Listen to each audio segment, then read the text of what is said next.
Yes, this is John from Flint Talk Radio, and as you know, anybody who's like a regular listener of Flint Talk Radio, that we try to extend an invitation to all organizations and groups that are doing things in the community. And today we're sitting down talking with Will Johnson. He is the commander and transportation officer of Disabled American Veterans, which is on it's Genesee Chapter 3. It's located in 4270 East Bristol Road in Burton, Michigan. And this, I guess you guys are getting swamped now. I mean, all the returning veterans, a lot of them sadly are disabled. You have your hands full. So we'll go into what you're offering to these veterans and how you can actually offer your services to other people. That's the reason why we're here. So let's start from how long has your involvement been with the disabled veterans?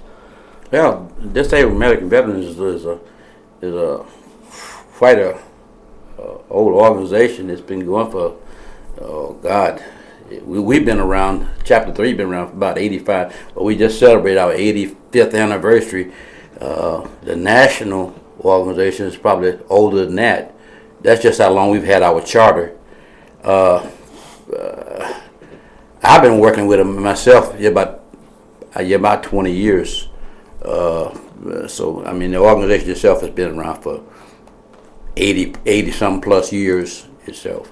Now, of course, the question in a lot of people's minds, because there's so many organizations, and they're all here, especially in Genesee County, that are trying to help people with various needs.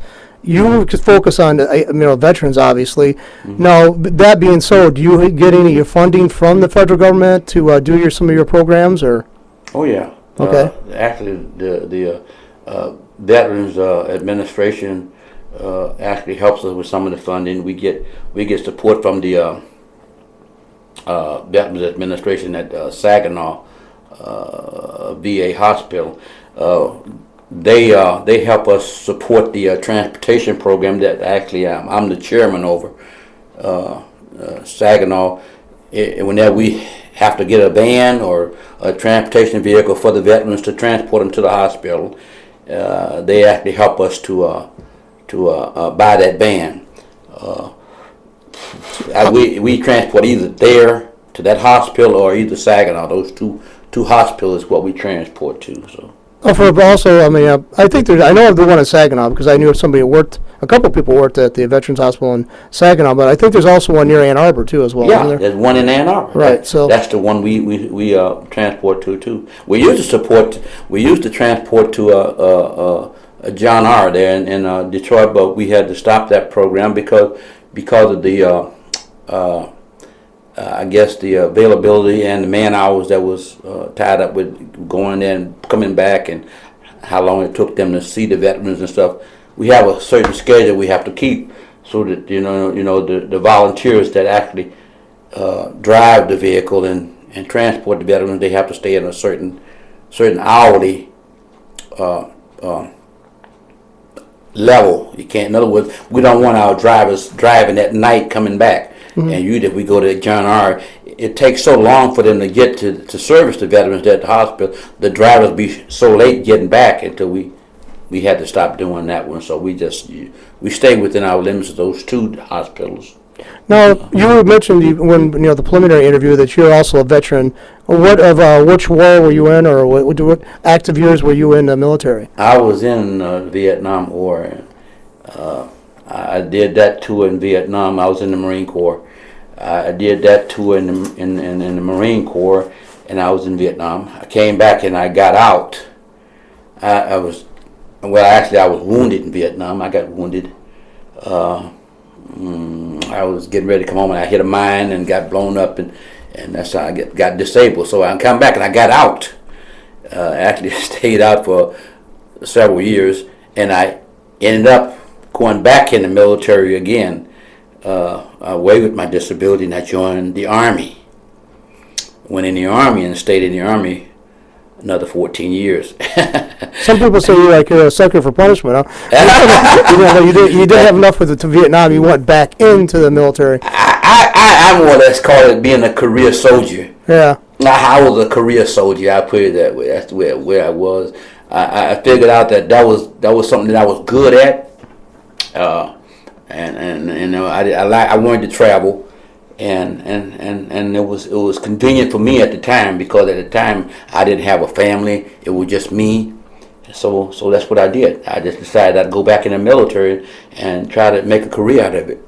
And that's what I did. I went back in and then went in the Army.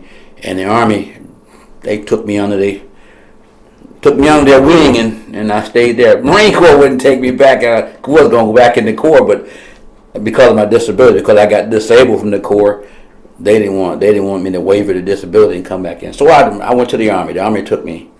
So all total, for between Marine Corps as well as the Army, how many years did you serve? I actually stayed 23 years totally with the Marine Corps and the Army, because the Army, after I got through with the Army, after those 14 years, I actually was with the Michigan National Guard also here, right here in Flint, up there at Chavez 125 infantry, mechanized infantry, I think they are now.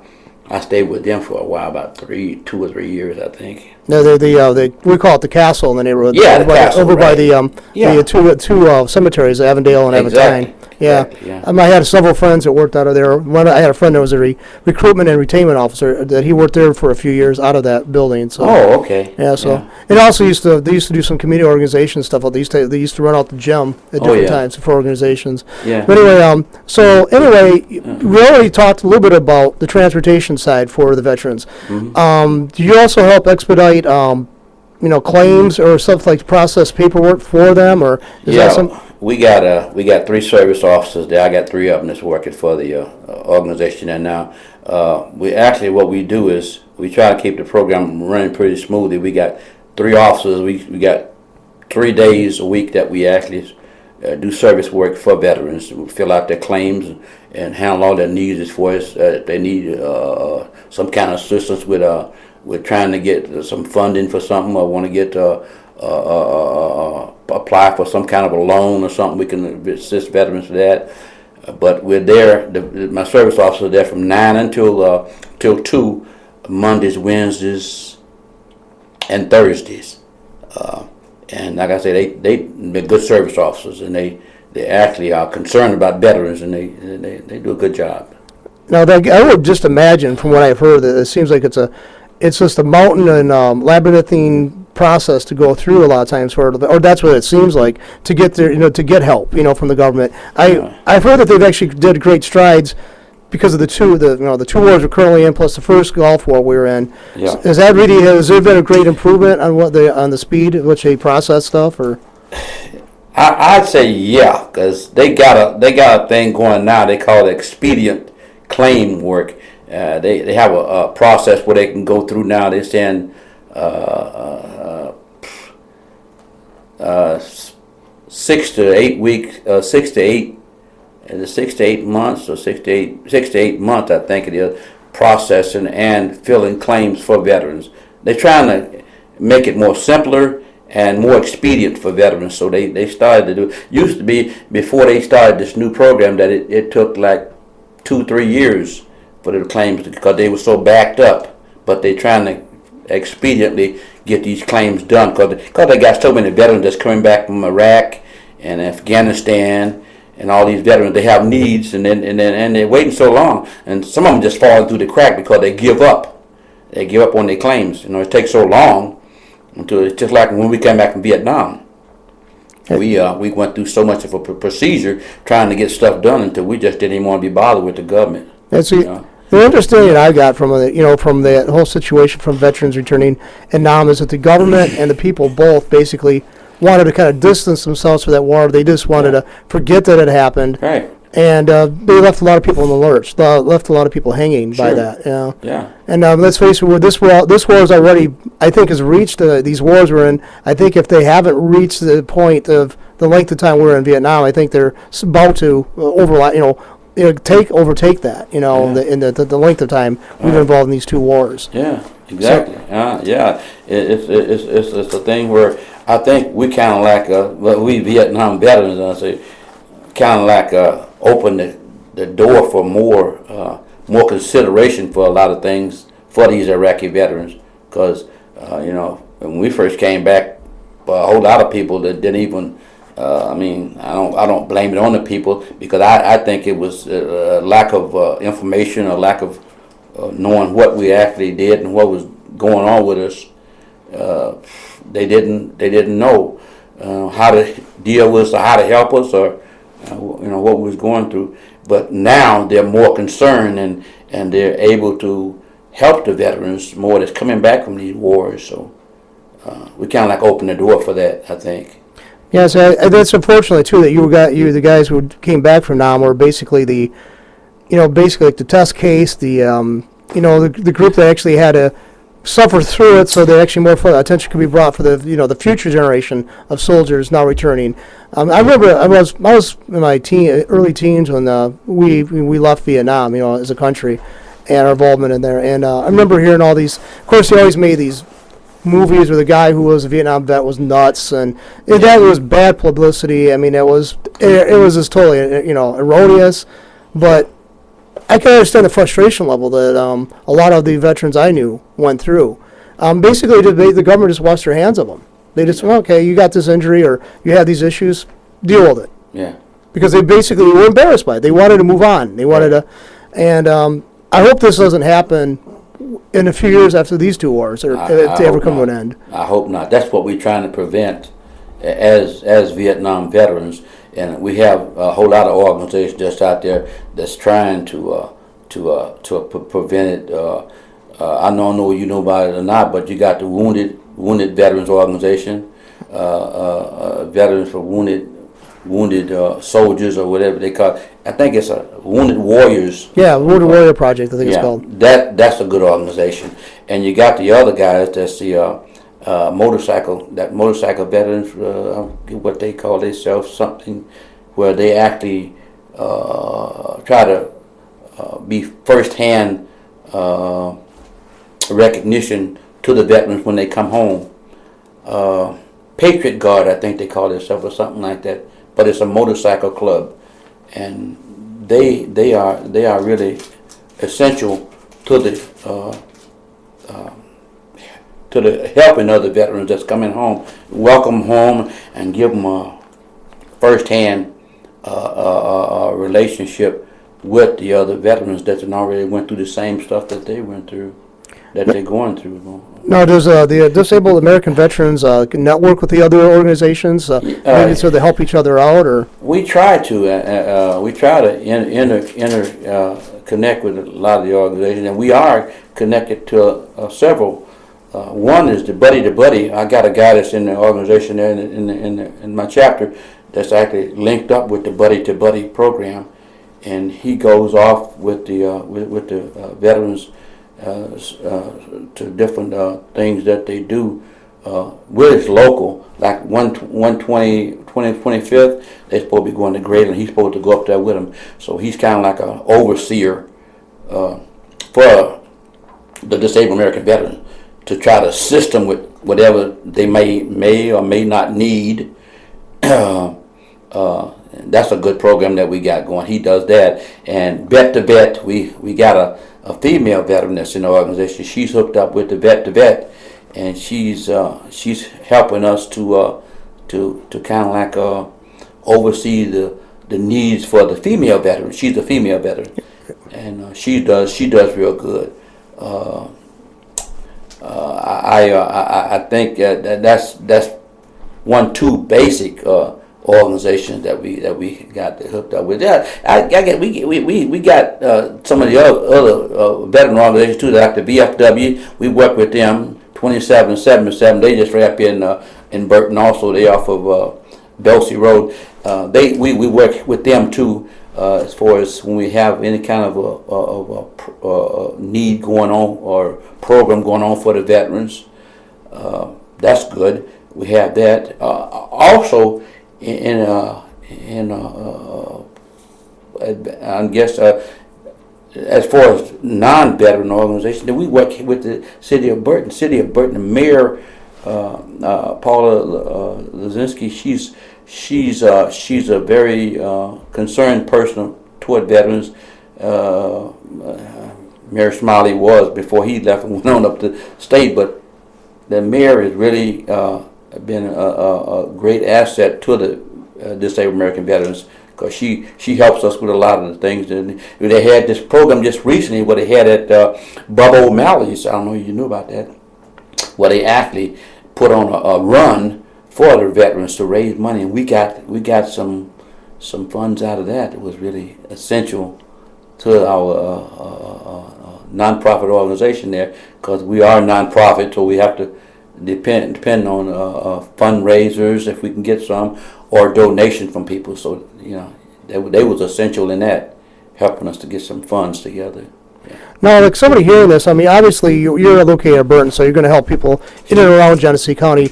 Now, how is this works out for this is a different chapter, different chapters across the nation of Right. disabled American veterans. Yeah. How would that, say, somebody's seeing this right now on the internet? We're on the internet, so you don't know where they're going to be in the United States. Right. But if they want to know whether they can go to help get this kind of aid locally, you'd be able to direct them wherever they're calling from in the United States. Sure. To the chapter might be able to help them, right? Right. Yeah. If I can't direct them to the chapter they need to get the help, I can give them the number to the national, which is in it's in Kentucky, right there beside. It's right beside Cincinnati. It's right there in Kentucky. They would be able to help them. We don't really actually keep a list of the different chapters and where they located at, for say, unless it's here in the state. We got all the state chapters, but nationwide you could go to the national, call national, and national could help them with that, hook them up with the actual. Do you have the number on top of your head there, or would you want to? I don't have it off the top of my head. Okay. I guess I probably should have brought it, but if they call the chapter there, we can get that number to them to help them with that if they needed it. So. Yeah. So anyway, sorry about that. Unfortunately, I had a phone call come in there. So anyway, I was gonna say too though, what kind of other, the transportation side we've covered pretty well. Somebody saying, listen to this locally, and you're within your jurisdiction. What other assistance could you offer these families and these veterans? Well, we got the transportation program. We transport veterans to the hospital, and we got the service officer program. We try to be as flexible as we can toward veteran needs. I mean, our funding is pretty limited, so we don't have a whole lot of funds that we can provide for veterans. But what we can do, we try to have some ways of hooking them up to the resources that they can get help with, whether it be the Veterans Trust or the Soldiers Relief or something like that. Somebody even some private organization that help veterans.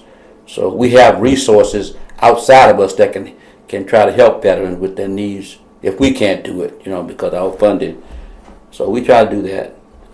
So anyway, I mean, it sounds like you guys are really well networked, and obviously it's this is not a startup organization, so it runs pretty smoothly from what I see and what I hear. You have things in place, you have people in place, you have resources available, always, of course, of needing resources. Now, you made a mention, too, somebody was interested, they had money, maybe they got a tax return, it was pretty large, when they want to donate something to a charitable organization. Yeah. How could they do that if right now they could reach for you? Well, if you want to donate to the local, they just if they want to donate something local, the best thing to do is just go ahead and just write a check out locally to the Disabled American Veterans, 4270 East Bristol Road, and Burton, Michigan, and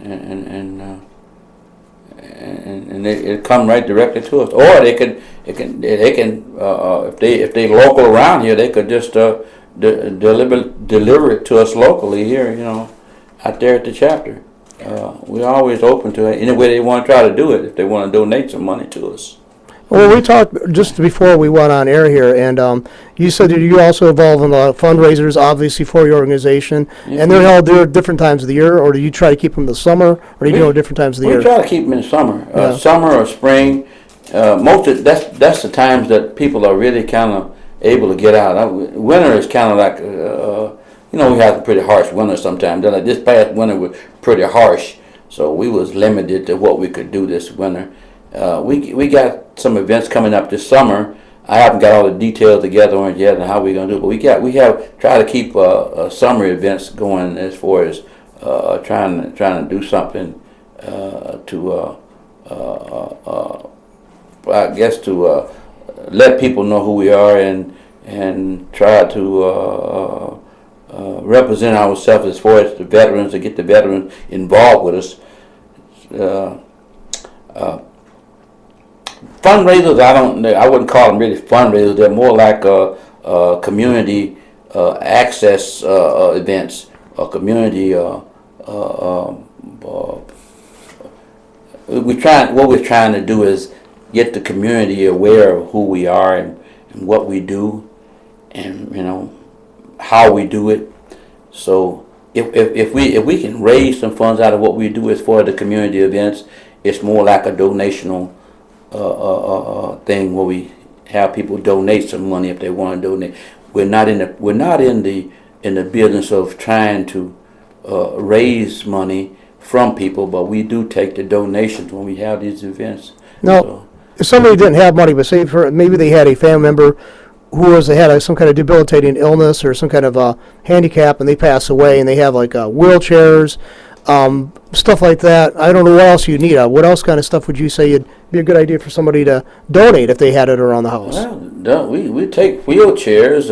If they're electric wheelchairs, or we got so many walkers now. We got a little storage area where we had to keep them at, so we're limited to how much we can store and keep.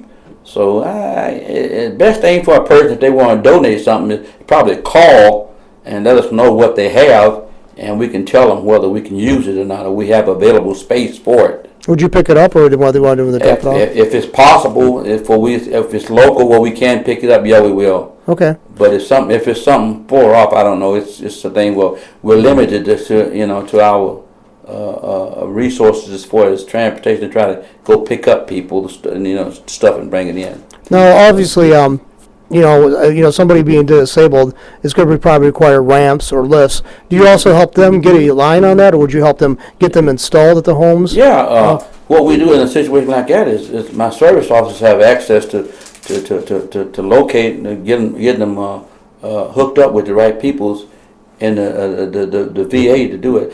VA is actually the one that does it, the Veteran Administration. Mm-hmm. But we can hook them up to the people that will do it. They'll come out and they'll do that. It's this thing where you have to go through them. But you help expedite it. Sure. You know where to clear the hurdles. How to clear those hurdles. We know how to hook them up to the right people to do it. Yeah. Well, during the conversation we've had, the scrolling banner going up, it gives your name and also gives your title and titles, and also basic contact information. Do you have a Facebook presence for your chapter? And we don't have a Facebook. We have that email address, Okay. but we don't deal with Facebook.